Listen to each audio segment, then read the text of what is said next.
காரியம் செய்வேன் என்றாரே, இப்பொழுதே தோன்றும் என்றாரே. வனாந்திரம் வயல்வெளியாகும், அவ்வாந்திர வெளியிலாரும். வனாந்திரம் வயல்வெளியாகும், அவ்வாந்திர வெளியிலாரும்.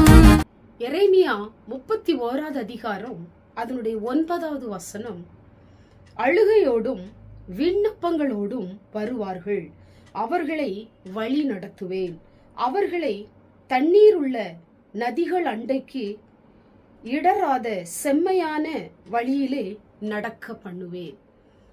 எனக்கு அன்பான தேவ பிள்ளைகளே, இந்த நாளிலும் கூட ஆண்டவர் உங்களை நான் வழி நடத்துவேன், நீங்கள் இடராதபடிக்கு உங்களை நான் நடத்துவேன் என்று சொல்லி ஆண்டவர் ஒரு வாக்கு கொடுக்கிறார்.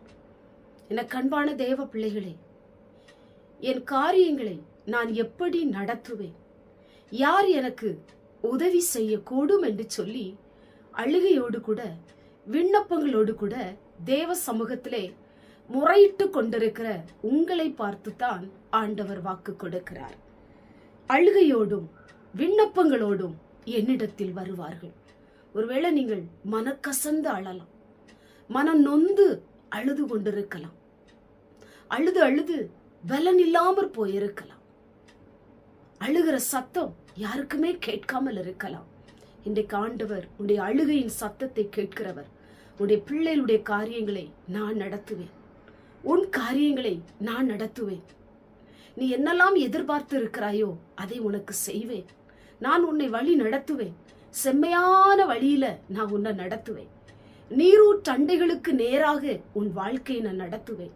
நீ எதை குறித்தும் சோர்ந்து போகாதே, நீ கலங்காத, நீ திகையாத, நான் கூட இருக்கிறேன் என்று ஆண்டவர் வாக்கு கொடுக்கிறார்.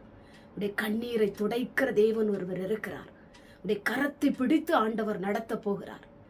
ஆண்டவர் இன்றைக்கு நடத்த போகிறார், அற்புதமாய் நடத்த போகிறார், ஆச்சரியமாய் நடத்த போகிறார். நீங்கள் சந்தோஷப்படுகிற அளவிற்கு உங்க காரியம் நடக்க போகிறது. கண்களை மூடி ஜெபம் பண்ணுவோம். எங்கள் பரிசுத்தமுள்ள நல்ல பிதாவே, கேட்டதான வசனத்தின் மூலமாய் உடைய பிள்ளைகளை நடத்துகிற தேவன், அழுகையை மாற்றுகிற தேவன், அழுகையை சந்தோஷமாய் மாற்றுகிற தேவன், காரியங்களை எல்லாம் அதிசயமாய் நடத்த போவதற்காய் ஸ்தோத்திரம். எத்தனை அழுகை, எத்தனை புலம்பல் உடைய பிள்ளைகளுடைய வாழ்க்கையில காரியத்தை நீங்களே முன்னின்று இவர்களை வழிநடத்த போகிற நல்ல தயவுக்காய் ஸ்தோத்திரம். இதை கேட்டுக்கொண்டிருக்கிற பார்த்து கொண்டிருக்கிற ஒவ்வொருவருக்கும் ஆண்டவருடைய கரம் வெளிப்படட்டும், அற்புதம் செய்யும்.